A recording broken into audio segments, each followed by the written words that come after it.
Musical night. कक्षा 10 में पढ़ने वाले सचिन को पॉप म्यूजिक सुनने का बहुत शौक था। पॉप गायिका पूर्णिमा के गीतों का तो वह दीवाना था। उसके पास पूर्णिमा के गाए सारे गीतों की सीडी थी। फुर्सत के क्षणों में वह इन गीतों को सुनता और सुन के भी लगाता था। एक दिन उसे पता चला कि पॉप गायिका पूर्णिमा की म्यूजिकल नाइट उसके शहर में होने जा रही है, तो वह खुशी से पागल हो गया। वह टिकट के जुगाड़ में लग गया। उसने पता लगाया तो मालूम हुआ कि म्यूजिकल नाइट देखने के लिए कम से कम 500 रुपये का टिकट लेना पड़ेगा। उसके पास 500 रुपये नहीं थे। जेब खर्च से बचाए हुए मात्र 300 रुपये ही उसके पास थे। 200 रुपये वह कहाँ से लाए, यह उसकी समझ में नहीं आ रहा था। टिकट के लिए खूब मारामारी चल रही थी। सचिन बहुत परेशान था। 200 रुपये का जुगाड़ नहीं हो पा रहा था। उसने अपने कुछ दोस्तों से कर्ज भी मांगा तो उसे जवाब मिला, यार हम तो खुद टिकट के लिए पैसे के जुगाड़ में लगे हैं, तुम्हें कहाँ से दी। कुछ सोचकर उसने अपनी माँ के पास गया। उसने माँ के गले में प्यार से हाथ डालते हुए कहा, माँ मुझे अपनी मोटरसाइकिल में तेल डलवाना है, 200 रुपये चाहिए। अभी 4 दिन पहले ही तो तुमने तेल डलवाने के लिए मुझसे 100 रुपये लिए थे। माँ चौंकती हुई बोली, इतनी जल्दी तेल खत्म हो गया। माँ, असल में उस दिन जो मैंने आपसे तेल डलवाने के लिए 100 रुपये लिए थे वे किसी और काम में खर्च हो गए। मोटरसाइकिल की टंकी में एक भी बूंद तेल का नहीं है, इसलिए आपसे 200 रुपये मांग रहा हूँ, प्लीज़ दे दो। माँ उसे समझाती हुई बोली, बेटा तुम्हें हमने मोटरसाइकिल कॉलेज ले जाने के लिए दी थी, लेकिन तुम उस पर मटर गश्ती करके तेल बर्बाद करोगे तो तेल के लिए पैसे कहाँ से आएंगे। मैं देखती हूँ तुम रोज़ बेकार के कामों में भी मोटरसाइकिल का इस्तेमाल करते रहते हो। ओ माँ, कभी कभी ऐसा हो जाता है, अब नहीं होगा। उसने हाथ जोड़ते हुए कहा, प्लीज़ दे दो ना माँ, मुझे देर हो रही है। माँ ने उसे 100 रुपये देते हुए कहा, अभी मेरे पास इतने ही हैं। 100 रुपये देखकर उसका मन बुझ गया। फिर उसने सोचा, कुछ तो मिला, 100 का कहीं और से जुगाड़ कर लूँगा। संयोग से अगले दिन उसके पिताजी ने उसे 100 रुपये देकर कहा, सचिन बेटा स्कूल की फीस जमा करके रसीद लेके आना। 100 रुपये हाथ में आते ही सचिन की बाहें खिल गई। वह मोटरसाइकिल पर बैठकर सीधा म्यूजिकल नाइट का टिकट कटाने चल दिया, क्योंकि उसके पास अब 500 रुपये पूरे हो चुके थे। टिकट लेकर वह बहुत खुश था।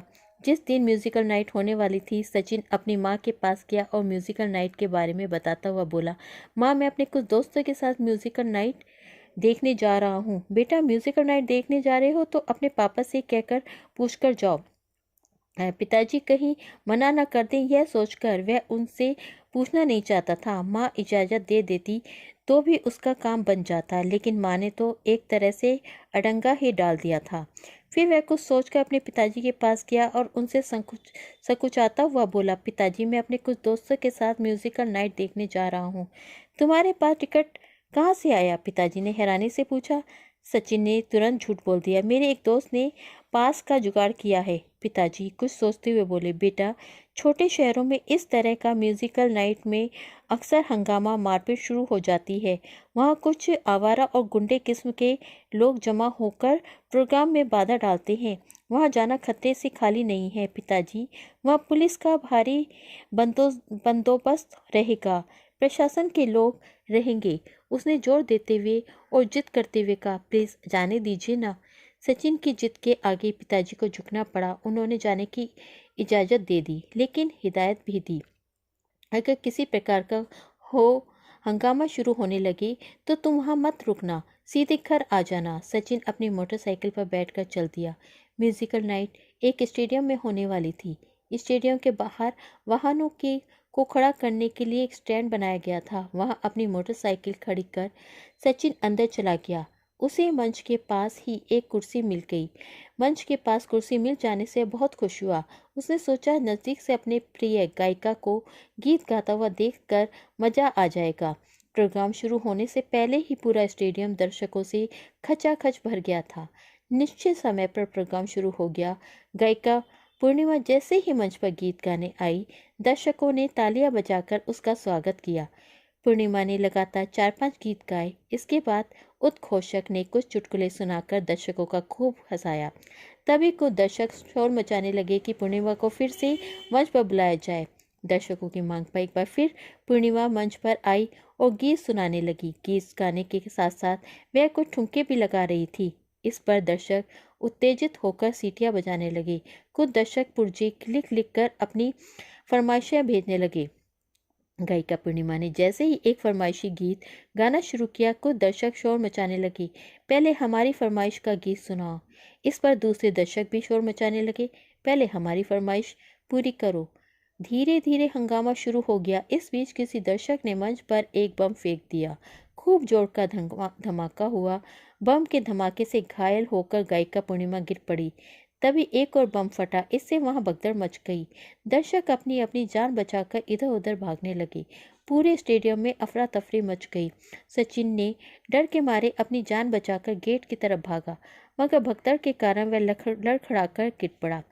लोग उसे कुचलते हुए भाग रहे थे। वह बुरी तरह घायल होकर बेहोश हो गया। जब उसकी आंख खुली तो उसने अपने आप को अस्पताल में पाया। उसके बेड के बराबर में उसके माता पिता चिंतापूर्ण खड़े हुए थे। सचिन के होश में आने पर दोनों की जान में जान आई। बेटा, तुम ठीक हो ना? उन्होंने पूछा। मैं यहाँ कैसे आया? सचिन करहाता हुआ बोला। तुम्हें यहाँ पुलिस लाई, पिताजी ने कहा। तुम्हारी जेब में मिले पहचान पत्र से पुलिस ने हमें जानकारी दी है। मैंने तुम्हें मना किया था ना कि मत जाओ। मैं जानता था कि म्यूजिकल नाइट्स में छोटे शहरों में अक्सर हंगामा शुरू हो जाता है, क्योंकि वहाँ गुंडे और शरारती तत्व जमा हो जाते हैं जो जानबूझकर हंगामा करते हैं। पिताजी, मुझे माफ़ कर दीजिए, सचिन भराए गले से बोला। अब मैं किसी चीज़ की कभी जिद नहीं करूँगा, आपकी हर बात मानूंगा। पिताजी उसके सिर पर हाथ रखकर उसके बाल सहलाने लगी। तभी अचानक सचिन को अपनी मोटरसाइकिल का ख्याल आया और वह बोला, पिताजी, मेरी मोटरसाइकिल वहाँ स्टैंड पे लगी हुई थी, वह चोरी हो गई। पिताजी ने बताया, लगता है भाग दौड़ का फायदा उठाकर कोई चोर उसे चुरा ले गया। मैंने थाने में चोरी की रिपोर्ट दर्ज करा दी है। मोटरसाइकिल की चोरी हो जाने की बात सुनकर उसे बहुत दुख हुआ। म्यूजिकल नाइट देखने के चक्कर में वह गंभीर रूप से घायल हो तो हुआ ही, 50,000 की नई मोटरसाइकिल भी चोरी हो गई। सचिन ने कसम खाई कि वह कभी भी बड़ों की बात नहीं गिराएगा और उनकी बातों को मानेगा। अगर आपको ये स्टोरी अच्छी लगी हो तो प्लीज़ लाइक और सब्सक्राइब ज़रूर कीजिए। धन्यवाद।